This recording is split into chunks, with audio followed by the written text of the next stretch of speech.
Mesdames et messieurs, bonjour de l'Égypte, bonjour de la terre de la civilisation, la connaissance et la conscience humaine. Bonjour, musée égyptien. Juste derrière moi, vous allez trouver une plante très intéressante, très importante, le papyrus. Le papyrus qui est vraiment une plante, une fois on entend ce nom-là, c'est là où on pense l'Égypte. Le premier papier qui a été créé, le premier outil vraiment qui a demeuré autant de temps malgré que c'est produit d'une plante vraiment fragile. Est-ce que j'ai dit fragile? Pas trop sûr, parce que cette plante-là, elle a été utilisée pour produire plusieurs choses. Le papyrus, c'est une plante vraiment qui a été utilisée pour la médecine, si je peux dire, la cuisine, carrément, produire les sandales, les bateaux, a été planté. Les papyrus ont été utilisés pour produire les sandales, les bateaux, la cuisine et la médecine. Cette plante-là, avec tout ce que je raconte, est considérée une des plantes les plus importantes pour l'ancien Égyptien. Parce qu'à cause de cette plante-là, les Égyptiens étaient capables d'enregistrer tous les événements les plus importants, comme des anciens jugements pour des membres de la famille royale, des noms des pharaons, et ce qui est considéré pour nous, comme nous, ce qui est considéré pour nous comme une base pour savoir tous les noms des anciens Égyptiens, pour tous les noms des pharaons qui ont régné l'Égypte à travers le temps.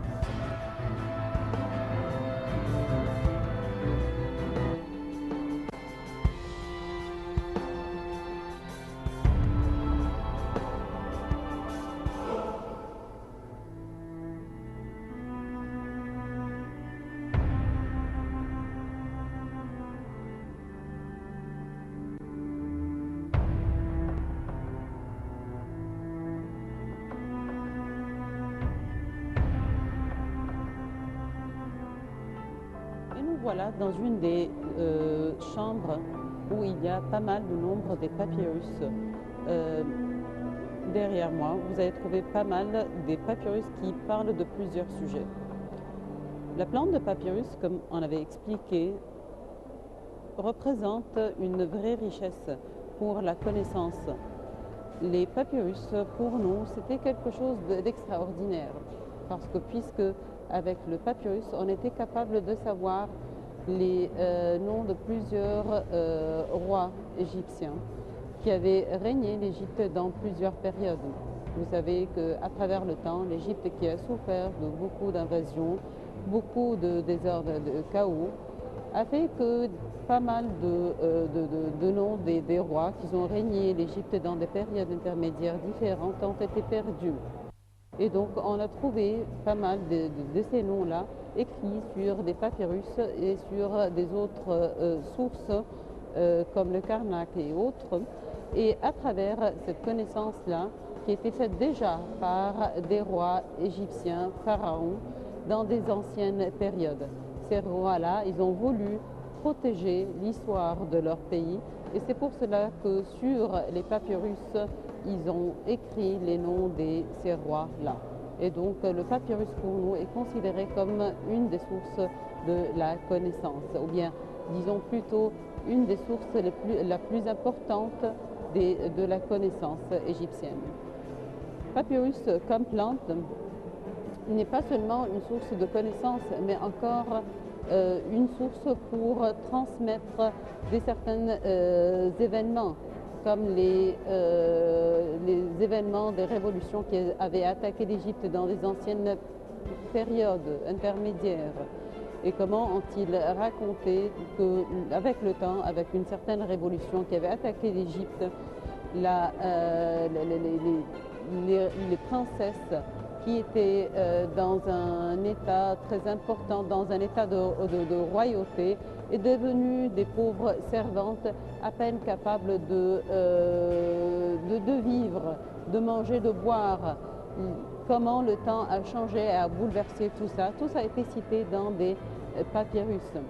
Comment un des rois, le roi Friti, avait donné des conseils pour son fils, comment protéger les frontières de l'Égypte, l'importance de chacun de ces frontières-là, le nord avec le nord, le sud, l'est et l'ouest, et comment chaque frontière a son importance jusqu'à présent, carrément, normalement.